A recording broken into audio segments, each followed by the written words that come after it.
Hey, it's Zim, and should you play Broken Ranks? Now, this is a free-to-play MMO. You won't find this on Steam or the Epic Store. In fact, you will have to go to their website to find it. And we're going to give it a check out. I've played a little bit. As you can see, I have two characters. I'm going to talk about what it does great and some of the things that really just make this game not for me. But I do think there's a lot of potential here, and maybe a lot of people will enjoy this game depending on what style of game you like. So we're going to go and jump right in with a brand new character and kind of show off what that's going to look like for you. We're going to choose a USA-based server, and as you can see, we're presented with 7 different classes. Barbarian, Knight, Fire Mage, Voodoo, Sheed, Archer, and Druid. All of them have kind of a unique style, but obviously this is showing off more endgame gear than your starting gear. So in this case, we're just going to take something very basic, and we'll do the Knight. Why not? You can choose male or female, and then we're going to choose a name here and see if we can find something that is not taken. Might just throw something in randomly. Oh, the random button does not work, it seems. All right. Well, and as you can see, the kind of avatar customization and portrait customization is very basic. Not many hairstyles, and it's fine for what it is, but it is something that I would always like to see more of. But we're just going to go ahead and jump right in.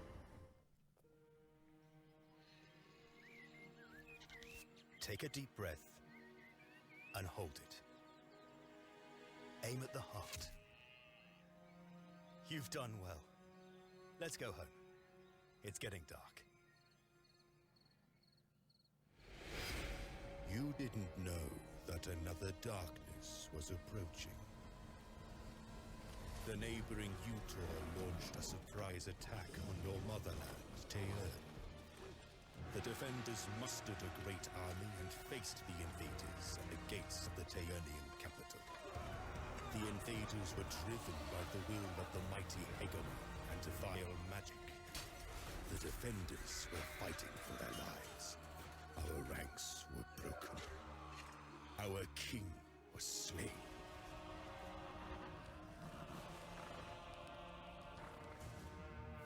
The Utorian hordes flooded our motherland. Nothing else stood in their way. They spared nothing and no one. Life, as you knew it, was about to end. Run to the stronghold of Thalia. Join the garrison and bring help. Go now! The mighty, impenetrable Thalia. Unfortunately, Utor was already there.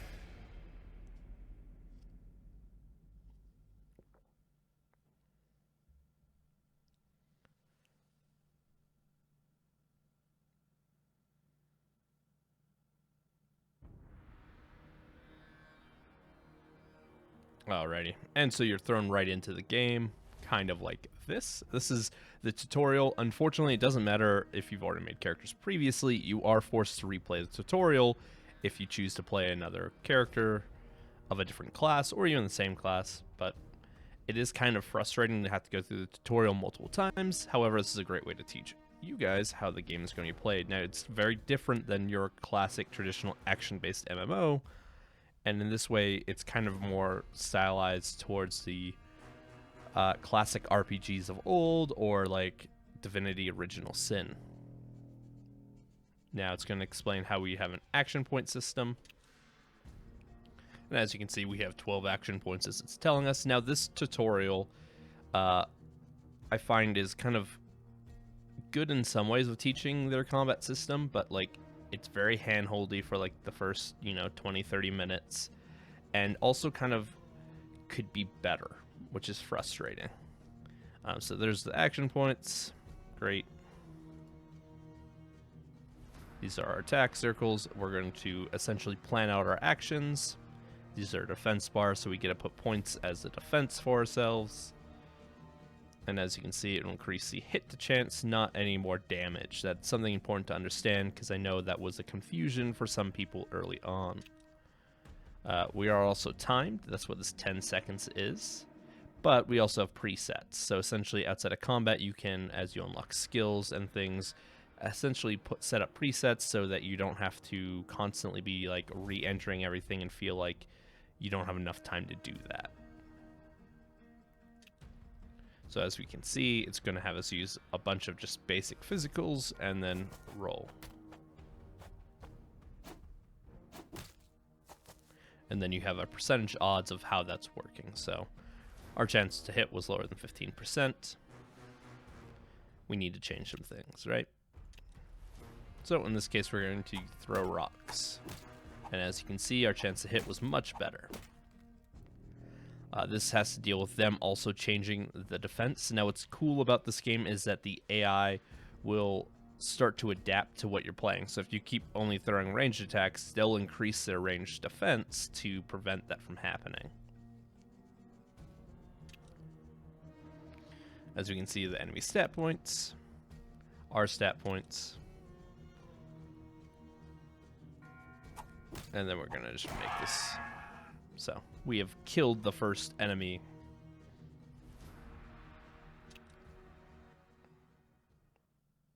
Get used to seeing this loading screen, by the way. It happens a lot. Now, the loading screen doesn't last very long, but it is something you'll see a lot, which kind of breaks the mood in some ways, but it's very understandable for what they are doing with this game. And so now we are thrown into the open world map. So as you can see, we can interact with some things. So we'll go check out the Scorps. Nothing really there. And then obviously we have an enemy here waiting to fight us again. And we can see our quest here. So we'll attack. So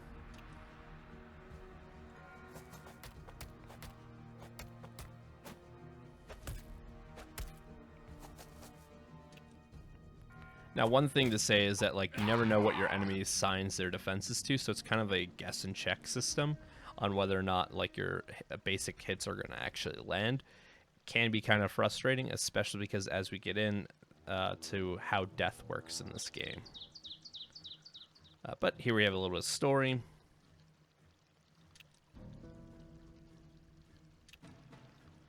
I will say that the story is very kind of standard fantasy, good guy, bad guy stuff, at least from the early get-go, which is not as gripping or engaging as I'd like the story to be.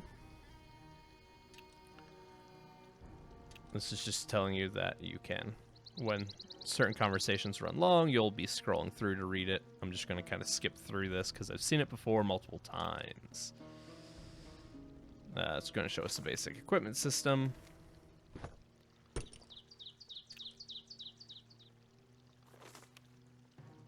And now we have strikes. So it's going to show us how to set up those tactics. And then it's going to tell us how to set them to be strikes, which is probably much better than the fist. Now, there's a class that is like a monk, essentially, that's going to want to use fists over strike. And then, so here's one of my problems. It says set AP to 2, but it doesn't really tell you how to set AP. So if you click 1, you assume 1, right? But as you can see, you kind of just hold it.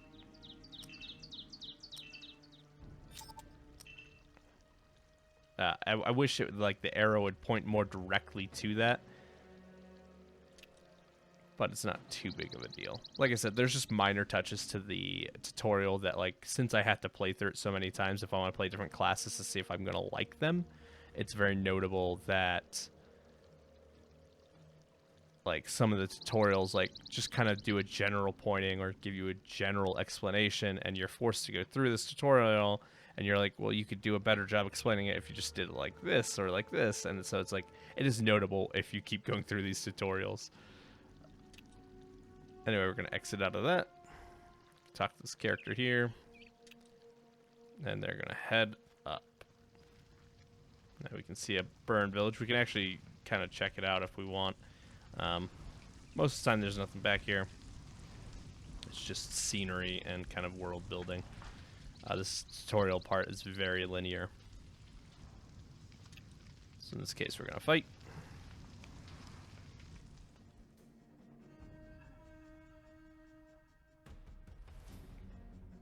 And this is going to explain that now we're fighting multiple enemies. This is kind of more common in the game, especially once you get past the tutorial, that you'll be fighting more enemies than just one.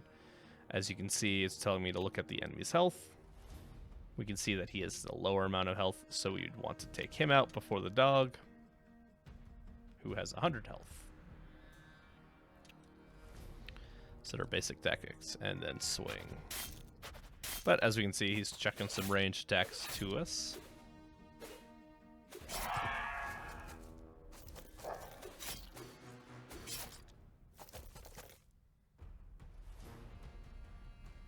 And so the game is telling me that the dog really can't do anything but use melee attacks, so I should up my melee defense. Now, normally you'd be on a timer right now, but because it's a tutorial, we're in this pause screen, and you can do the same thing with these action points. Is if you click X, it'll delete all of them, and then you can just bring them all forward.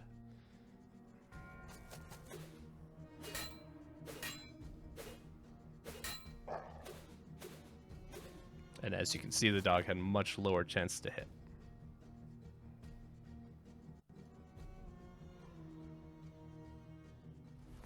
So it's telling me to set the AP to 1 and then just give myself some really good chances to hit.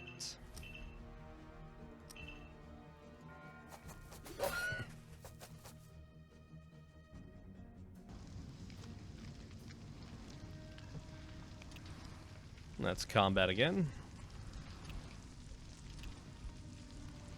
I get used to seeing that, like, tutorials in combat right now, because really that's how they teach almost all their tutorials, is through these combat scenes, which once again would be nice to like break up the pace with some other things instead of right away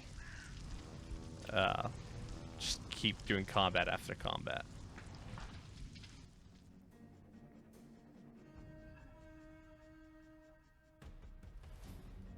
So it's telling me to attack the dog because it's the weakest. I'm gonna check his HP. Obviously, he's statted madly.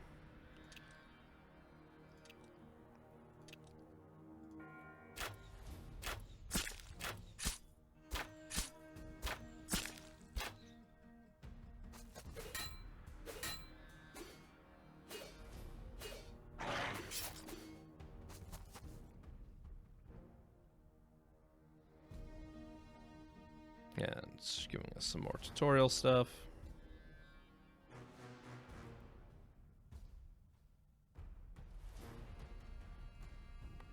So it's telling us to do some stone throws.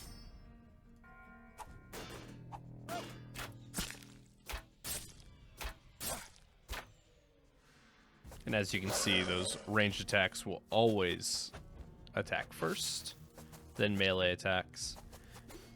Now, if you kill an enemy, your others will then move on to another enemy, but then it gets lower priority. So something to also keep in mind. So it's telling me to switch my defense up to increase some of my range defense. So we'll do that.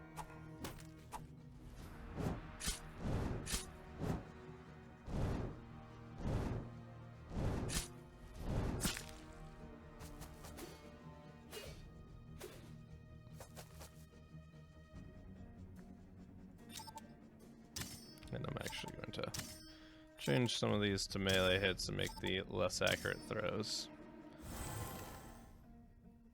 Get a nice full heal from our tutorial guy here.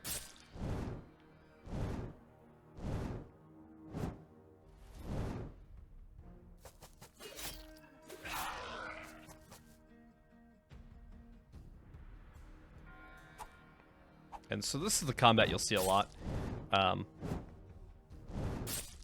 And so I will say that if you're not a fan of this combat system, what you're seeing here, and obviously it can get a little bit more interesting once you start unlocking class abilities and things like that, this game is probably not for you. Like I said, it is free to play though, so it's something you can just check out and try. And then if you like it, then awesome, you can just keep playing it. And if not, I can completely understand, because this is not for me, though it's not the combat system that I find is the problem. It's more of the very standard story, and then the kind of traditional grind necessary for leveling in the game. So we've done some things. We can check out these lurkers if we want, and then talk to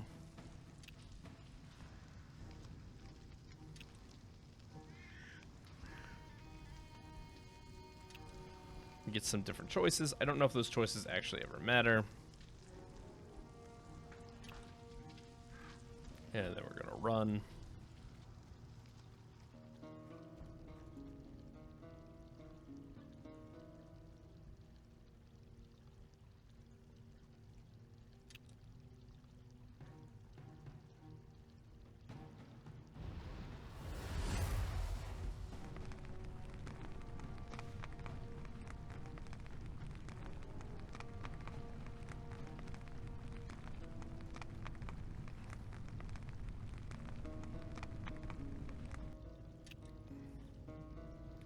So this is kind of cool. So once you make some choices, however, and this before I click on this, it's essentially going to give me a timer to interact with them. And if I fail to interact and do something within that timer, I fail that check, essentially. So kind of a cool thing. And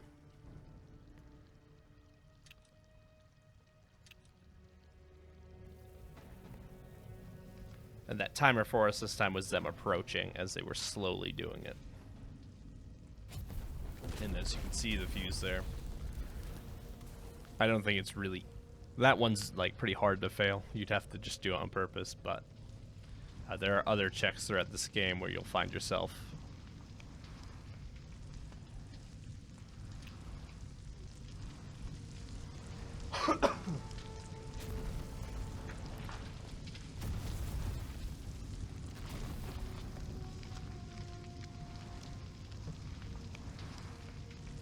Find our way through the fort here. And this is where it's trying to give us a choice: save the people or save the knowledge. In this case, you can choose. Since I helped her out, we now have an additional person, so we can try to save both.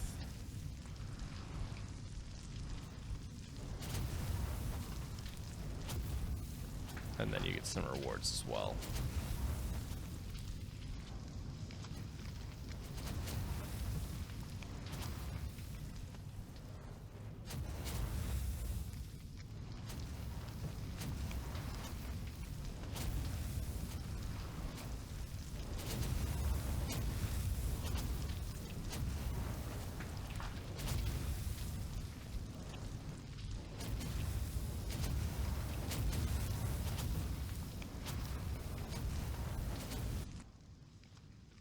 And like I said, you're just going to see this loading screen a lot.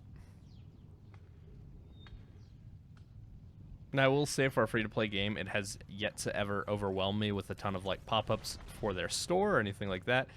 What you'll see in the upper left-hand corner here with all these notifications is actually just different chat logs. So like trade chat, kind of English-only chat, and then worldwide chat.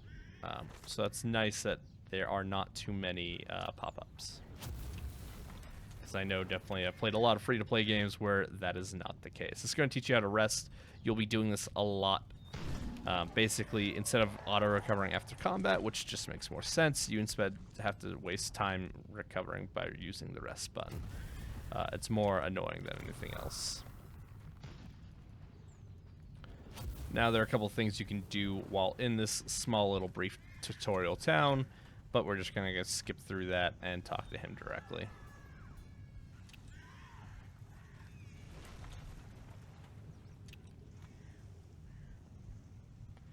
I will say that it does give you a little bit more gear, so you might want to definitely do like the mini quests around here, but for me, we're just going to skip it.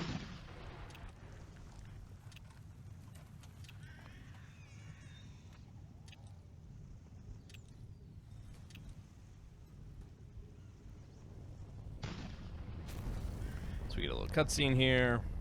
Invasion's happening. And it's time to fight.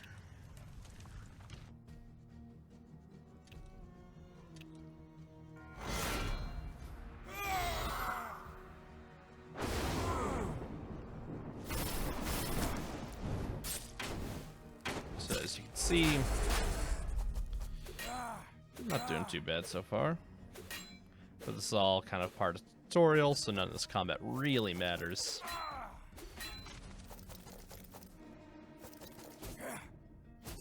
Unfortunately, there's also no way to skip this, so if you've seen this once, you've seen it a lot. There's no way to increase the pace of combat or anything like that, which is frustrating. And I really wish that you could skip the tutorial, because you probably will want to try out multiple classes, and it gets old quickly. Suddenly we're not doing so well because their giant general has shown up. And we get a little cinematic there. And now it's going to teach us how to flee. So we're going to choose the flee option, and then it also takes 5 AP. Importantly to note, flee works after everything else has gone. So melee, ranged, everything will get to trigger, and then you flee. So you'll see that even I will still try to attack before I run away.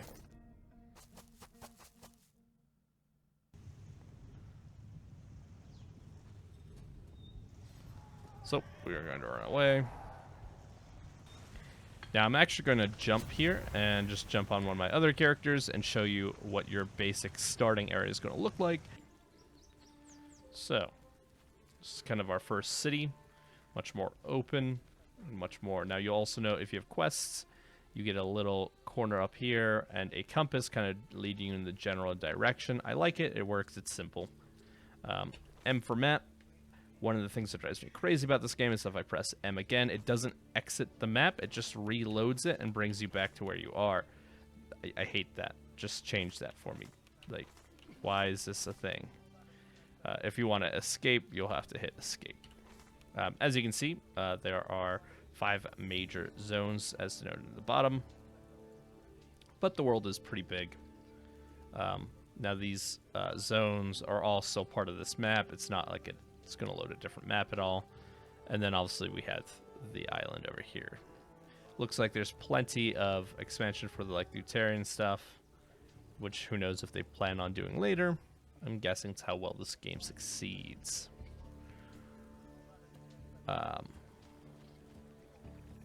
Now there are different interactables on the map, including when you go into buildings.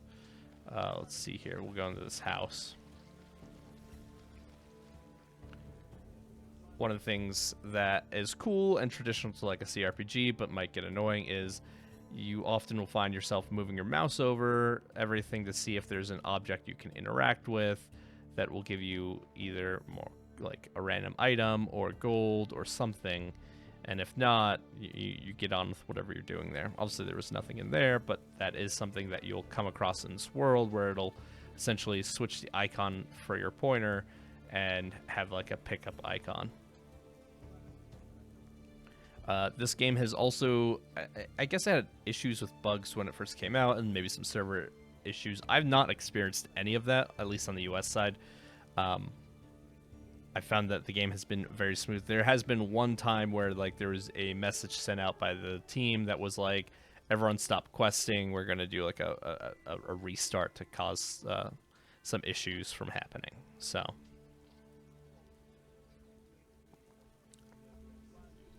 we are going to now take a look at the Cosmetic Store, which is this premium shop over here. Obviously, they sell more than just cosmetics. 30 days of premium, so basically a subscription, if you would. I have no problem with this. Free-to-play that also sells a subscription that gives you bonuses. It's very similar like Elder Scrolls Online, which I think is a very fair model. XP, bonus gold, things like that. You can arguably say it's pay to win, but really it's more like pay to get to endgame. I don't know how much this will matter, though. Obviously, it's an MMO. It takes a long time, and I'm not that invested with this.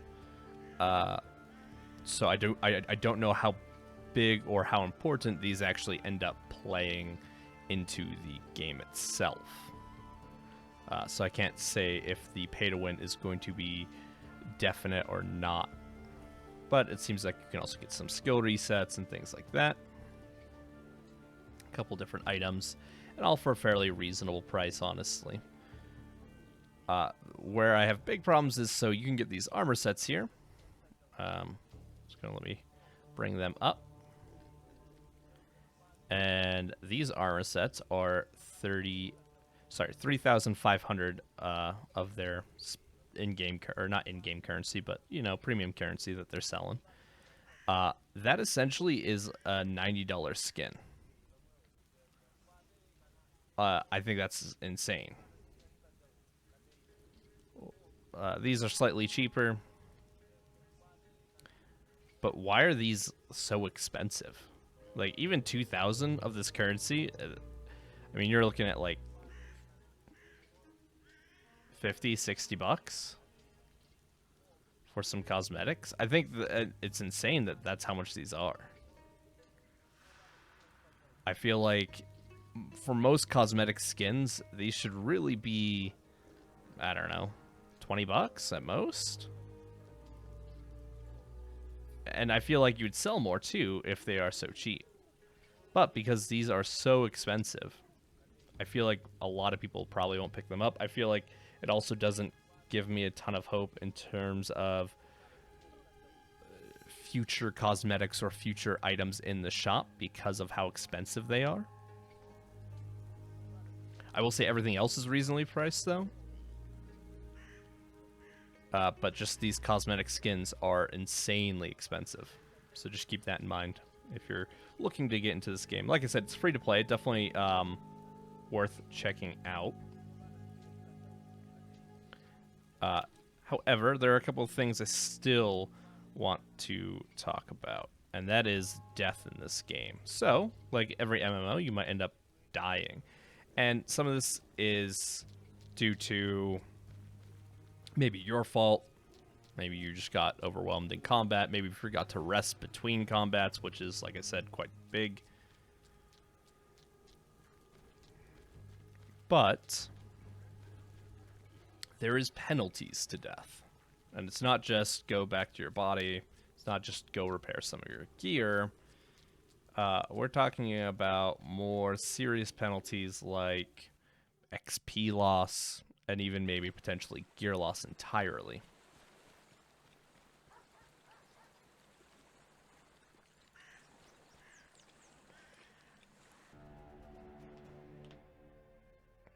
Alright, so in this combat I'm going to show you what death is going to look like, and what you can expect, and why I really do not like that system. And as you can see, the AI has adapted. I have a much lower chance of hitting him with these ranged attacks, and oh no, I've died. The Grim Reaper has come to claim my soul. So you'll be presented with this screen, and you'll actually choose one of these random death penalties. Now, I'm pretty sure they're loaded in a way to not be as punishing early on, and who knows what that looks like later on in the end game. But we're going to choose that one. Beginner's luck. So I'm going to lose 15 XP, 3 gold, and that's it. So when you die, you can lose money, you can lose XP, you can lose gear. I don't know if it can drop you below a level, but I'm guessing it can because it's XP loss. I don't like that. I think that's a very punishing system for no reason. And I think it's kind of meant to frustrate players into spending money, which is probably a problem. Once again, I don't know how extreme that is because I've not reached endgame with this at all. In fact, I think my highest level is level 7, so not very far into the game at all. And that's because I find that this game often forces you to grind between quests as well. So it's going to ask you to, do these quests, and you'll do them, and they're kind of decent. Like I said, the story is very kind of stock standard fantasy, good guy, bad guy stuff. You're trying to, reclaim your homelands. And then you'll stop, and then the next quest is like, oh, well, you need to be level 7 and have this gear. So you're level 6, go farm some levels. Go do some extra quests and do some side quests here and there. And the side quests are not great so far. And so I haven't really had the grip that I'd expect from a game like this to make me keep wanting to play. And then on top of it, with the death penalties, it adds up to where I don't want to play more. However, I do think there's a audience for this. I don't think it's necessarily bad in direction to having death penalties or anything like that. It's just not for me. I think this is a perfect game for someone who wants more of a kind of hardcore classic RPG style, but with an online community where you group up and do more harder content. Now, once again, because there's death penalties, though, I don't know how much I'd be willing to jump into a community and, you know, kind of pug things and then have to pay the penalty if we mess up. And I'm guessing that could be an issue, but I don't know for sure. We can go ahead and look at settings real quick. You're going to see there's not many graphical settings whatsoever. Not really surprising. The graphics in this game are very stylized, but not very complicated. I think the character models aren't bad. As we can see, there's a guy here we can view. He's got a pretty cool set. I'm guessing he probably spent money on this, but maybe not. He's level 22, so.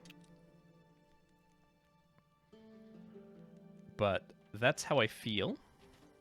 I do think that Broken Ranks definitely has an audience. It's just not for me ultimately, but I do encourage people to check it out and play it because it is free to play. It doesn't take a lot of data.